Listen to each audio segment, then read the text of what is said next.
Good morning students, प्यारे बच्चों।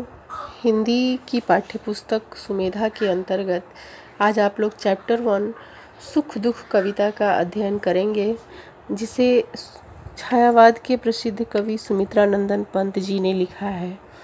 कविता की पंक्तियाँ इस प्रकार है। मैं नहीं चाहता चिर सुख, मैं नहीं चाहता चिर दुख, सुख दुख की खेल मिचौनी, खोले जीवन अपना मुख। कवि कहते हैं कि मैं नहीं चाहता चिर सुख, यानी चिर यानी लंबे समय तक बने रहना, यानी जीवन में सुख और दुख दोनों आते रहते हैं। सुख मनुष्य के पास आता है तो दुख भी आता है। तो यही कह रहे हैं कवि कि मैं नहीं चाहता कि मेरे पास सुख ही सुख रहे, केवल सुख ही सुख रहे। मैं यह भी नहीं चाहता कि मेरे पास केवल दुख ही दुख बना रहे, मैं ये भी नहीं चाहता। सुख दुख की खेल मिचौनी, यह सुख दुख जो है एक जीवन में खेल मिचौनी के समान है, क्योंकि सुख आए फिर दुख आए, फिर सुख आए फिर दुख आए। इस तरह सुख दुख की खेल मिचौनी में जीवन जो है अपना मुख खोलता है। अर्थात कहने का तात्पर्य है कि जीवन की वास्तविकता दिखाई पड़ती है। बच्चों, जीवन कवि के कहने का तात्पर्य है कि जीवन वही है जिसमें सुख और दुख दोनों आए। सुख दुख के मधुर मिलन से यह जीवन हो परिपूर्ण। परिपूर्ण यानी परिपूर्ण होना। कवि कहते हैं कि सुख और दुख दोनों के मिलने से ही यह जीवन जो है परिपूर्ण होता है। फिर घन में ओझल हो शशि, फिर शशि से ओझल हो घन। घन अर्थात बादल, ओझल यानी गायब होना, और शशि यानी चंद्रमा। फिर शशि से ओझल हो घन, यानी जिस प्रकार बादलों में चंद्रमा दिखाई नहीं देता है और चंद्रमा से आकाश साफ दिखाई देता है और फिर बादल दूर चले जाते हैं, उसी प्रकार जीवन में सुख और दुख दोनों बराबर आते जाते रहते हैं। जग पीड़ित है अति दुख से, जग पीड़ित रे अति सुख से। कवि कहते हैं कि जग यानी संसार पीड़ित है, दुखित है अति दुख से।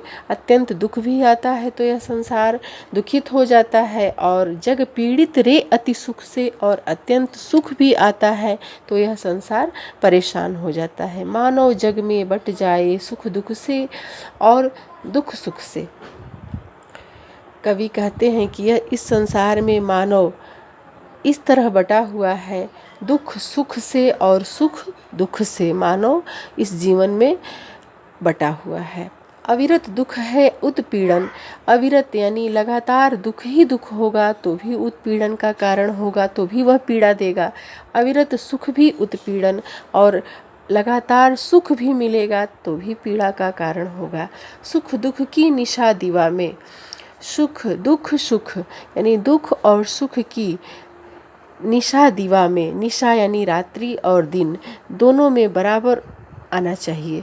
सोता जगता जग जीवन, यह जीवन इसी में सोता और जागता दिखाई देता है।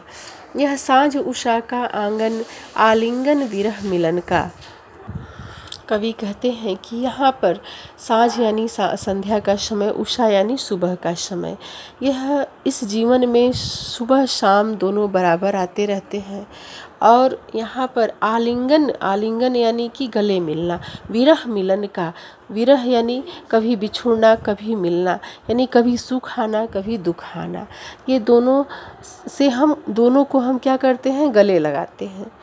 चिरहास अश्रुमय आनन, आनन यानी मुख होता है, हास यानी हास्यरस हंसना, और अश्रुमय यानी रोना। कभी हम हंसते हैं कभी रोते हैं, कभी अपने चेहरे पर हंसी का भाव लाते हैं, आनन यानी मुख पर, कभी अपने मुख पर हम हंसी का भाव लाते हैं तो कभी हम रोने का भाव लाते हैं। रे इस मानव जीवन में, हमारे इस मानव जीवन में दोनों, कभी हंसना कभी रोना, कभी सुबह कभी शाम, कभी दोपहर, कभी सुख कभी दुख, ये सभी आते जाते रहते हैं। यह जीवन का सत्य है। इस तरह कवि कहते हैं कि मनुष्य के पास जब सुख आता है तो दुख का मुकुट पहन कर आता है। धन्यवाद।